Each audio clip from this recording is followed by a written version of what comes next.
if you could talk a little bit about going back to the linguistics. We live in a linguistic world, and talk a little bit about quantum mechanics and what might be reflected there by the soul, or the soul language around that. Yeah.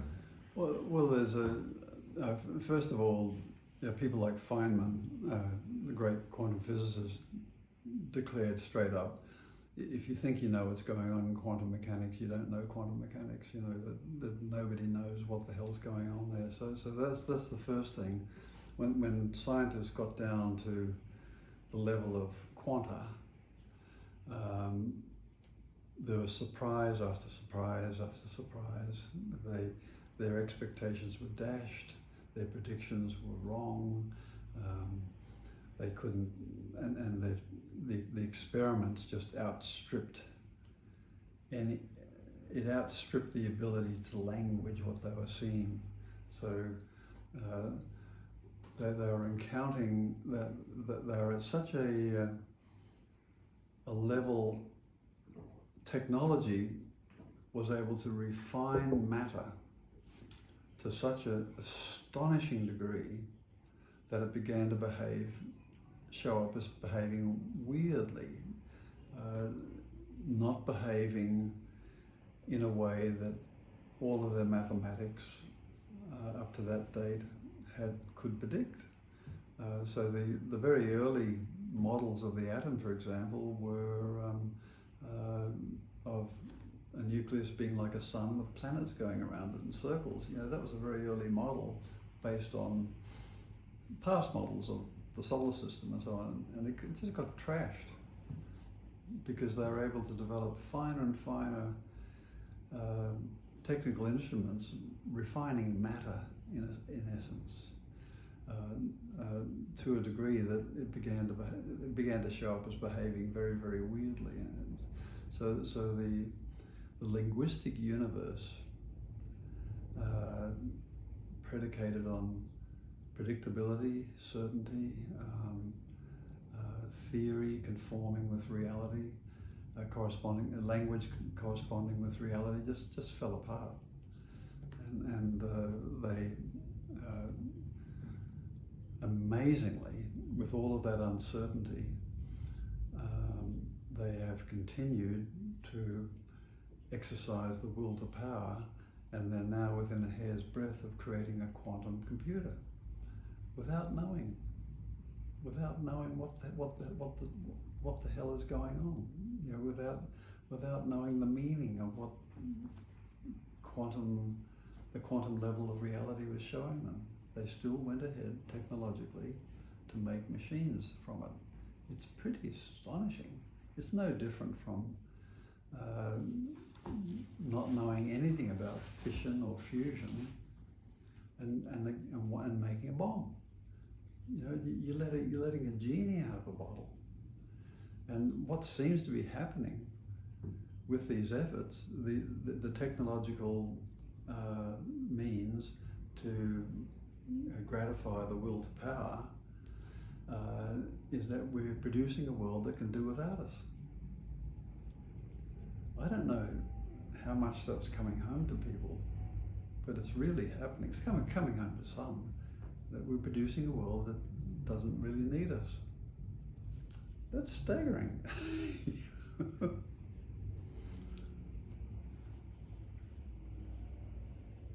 So quantum mechanics undid us linguistically. Einstein could not believe that he refused to believe the uncertainty principle in quantum mechanics. He basically said God does not play with dice. How does he know? How does he know that? All he's talking about, of course, is his being wedded to continuity and predictability. That he couldn't shake that. But apparently he didn't see that as something his mind was doing. He preferred to call it God doesn't play with dice.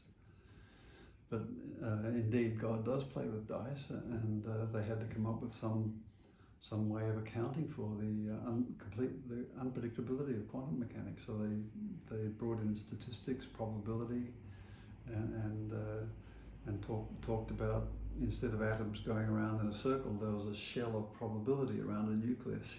So they come up with things like that.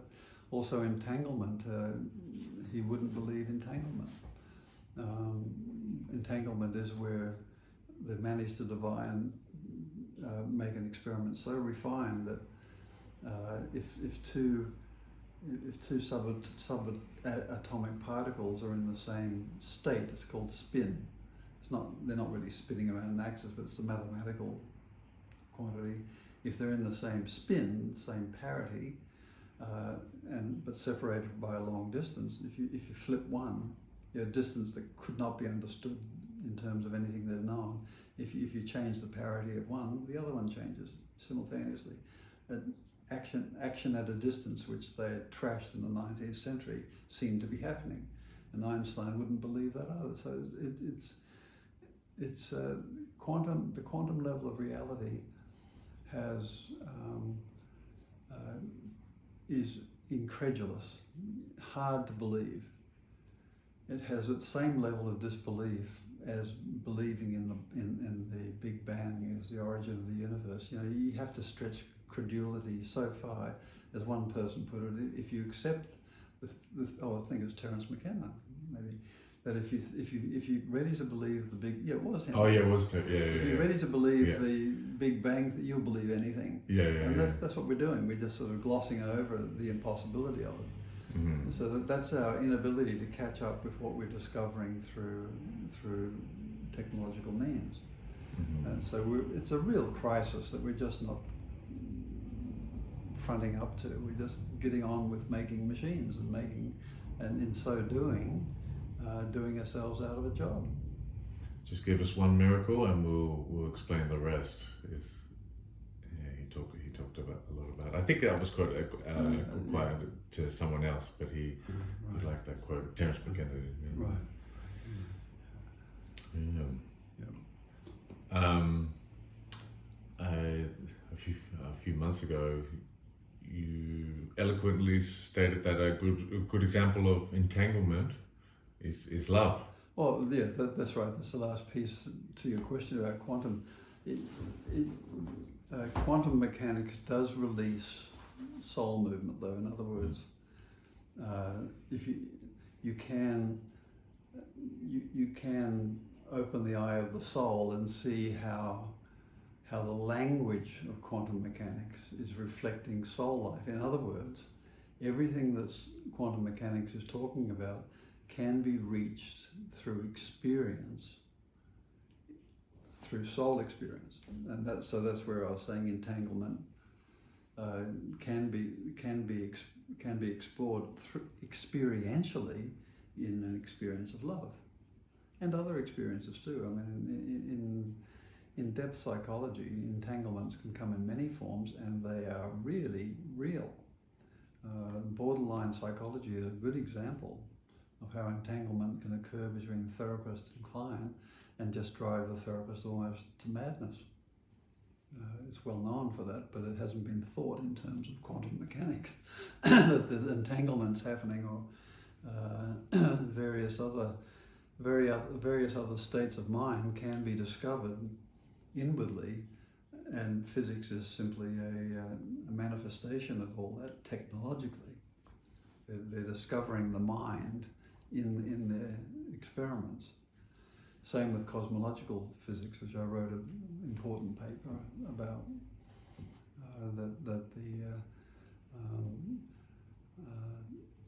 the discovery of black holes and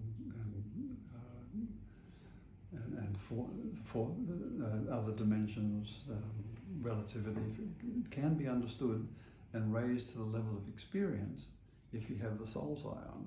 You can actually have those experiences at a deep enough level within the psyche. You can experience those things, and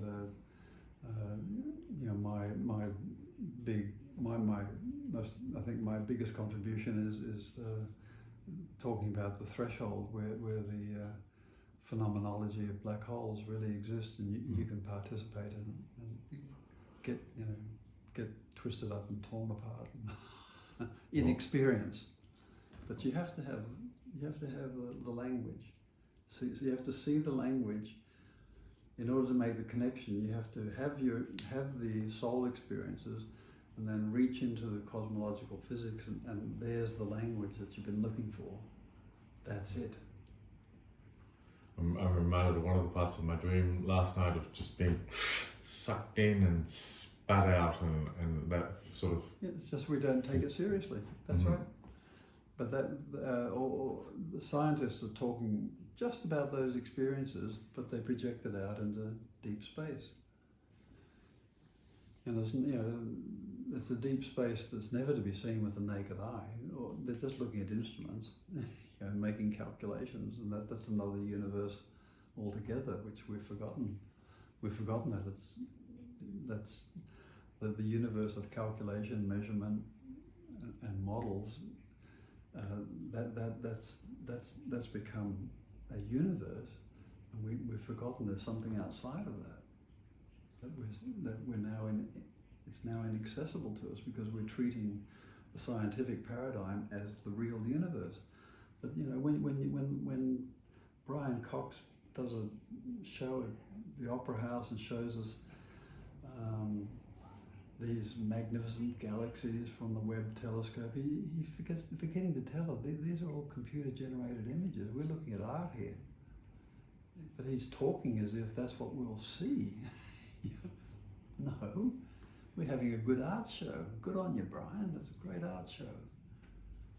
But he's forgotten the difference between good art, it's lovely art, and the real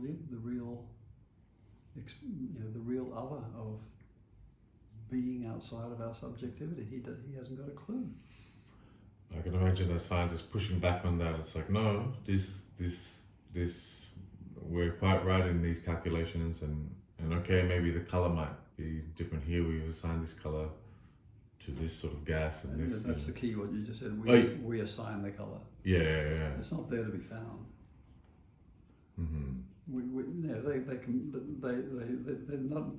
They calculate densities. They measure densities, frequencies of light. All of that's so abstract, and then they pictorialize it through. It would be a very artistic software engineer to actually do it. It's beautifully rendered, but assigning colors based on numbers. Density would go a certain number of. That would be a certain colorization. It's all that we're doing that. But the universe is not presenting itself that way to us. The whole thing about the scientific paradigm is that we posit what we want to see without any experiment at all. We posit it, and then we experiment until we find it. Boy, that's a strange universe. We posit it in the beginning, thinking about it, and then lo and behold, we do the right experiment and we find it. If we don't find the right experiment, we keep experimenting until we do find it. I wonder if you could take us through. It was a difficult chapter in your book, The Imperative, about the atomic energy and your nuclear bomb dream, and yeah, just in your spoken words now, how did you understand this, and how did what's happening on the soul level, on the psyche level there? I think it was Heidegger who said, "What's all the paraphrasing? What's all the fuss about the atomic bomb? The atomic bomb was put in place centuries ago through our thinking." So he was saying the atomic bomb is just a technological invention to reflect the thinking that produced the bomb in the first place, and we have increasingly hardened in our beliefs around the mystery of matter and the mystery of spirit. Increasingly hardened, and materialism is like the last chapter, where matter has now hardened in our everyday experience, matter is hardened to a degree that spirit just cannot be found there. And the atomic bomb is an outcome of that hardening, the hardening in our thinking. So we've become, literal thinking is a linguistically corresponds to the hardening of matter. The more literal your mind is, the harder matter gets. The more you do without ambiguity, subtlety, irony, metaphor, simile, all of that is called the softly tenored language, where you actually produces ambiguity. You can actually start to see movements within matter. Today, on a global scale, we just can't do that anymore. So when something comes along like quantum mechanics, it completely shakens up that hardened materialistic view, and we do our best to clamp it down again. So we really, the atomic bomb is a symbol of all of that. So the atomic bomb, in its essence, is hardened matter, the shell, encapsulating the nuclear energies, right? They're held in there by this hardened shell. So that's an absolutely catastrophic symbol of how matter is a shell around the intelligence of light. The power of the intelligence of being, and look what happens when it releases. And so releasing the spirit of matter has become a problem of the nuclear bomb, because the shell is so hardened and it's encapsulating its opposite, light. Light, understood from the soul point of view, is intelligence. The intelligence of, if you like, the intelligence of the universe is now hardened, is now encapsulated by the bomb, and releasing that light from the hardened case of matter is that explosive. And anyone who goes through that will feel that. In my own experiences of that, the intelligence of the light within matter was released and almost destroyed me. My body was an incandescent flame for about 20 years, where I couldn't do anything else. It was publicly visible. I was sort of I remember glowing. But what got released was language. Language that I had never thought these thoughts before. Never entertained any idea of art before, never entertained any idea of writing before. It never occurred to me. I'd been well trained, Australian sports, athletics, and then nothing much else. And that nuclear bomb dream, plus other like dreams, just blasted that apart, and I was left, all I could cope with was the next inrushing of poiesis, creative language. I had notebooks all over the place to copy down. I still might have some of them, to copy down the latest creative thought that was coming through. It would come through at any moment of the day, so I had them in my hip pocket, my shoulder pocket, and so the bomb, linguistically, the linguistic reality of the bomb shattered and released this tremendous, it was also tremendously sexual and erotic as well, because that's the life force, that came through, and just uncontrollable. And but at the same time, I was directed to write. So I just wrote. For many years, that's all I was doing, just writing in my notebooks and journals, thoughts that had never occurred to me before. And there's a famous example, you know, of course when you have that experience you look around, has anybody else had this experience? And there are. The most famous example that I think gets very little attention is Nietzsche, you know, Nietzsche the philosopher. In his famous book Zarathustra, in the foreword, his sister writes the foreword because he was comatose by then. Last 10 years of it, he went under. He got dismembered by the bomb, and his sister wrote the foreword, and in it she talks about what he said about living language, and I took up that term myself. Living language is totally different from the language we speak, which we use. Living language, you're lucky to survive its onslaught. And so he gave a long quote. She gives a long quote for him describing the advent of living language, and you have to use language like thunder, lightning bolts, cataclysms, volcanic eruptions, meteors, tearing the night sky apart, you know, suns being formed. You have to use that language to get at the enormity of the power of logos, living language. So that's what the inward meaning of the nuclear bomb is. That the light that's trapped within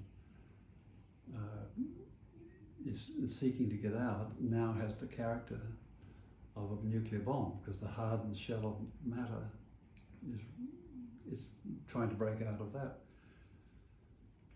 So that's what the nuclear bomb is about. But the mystery of the light within matter has been with us for thousands of years, ever since the Iron Age. In fact, we've sought to release light from matter, but we haven't got. We're still culturally. We're still working towards where do you look, you know, and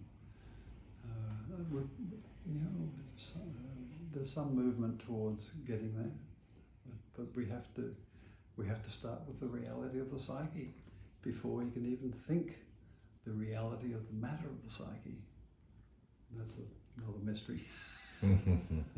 There really is something that's real, and it's called the matter of the psyche, the matter, the substance.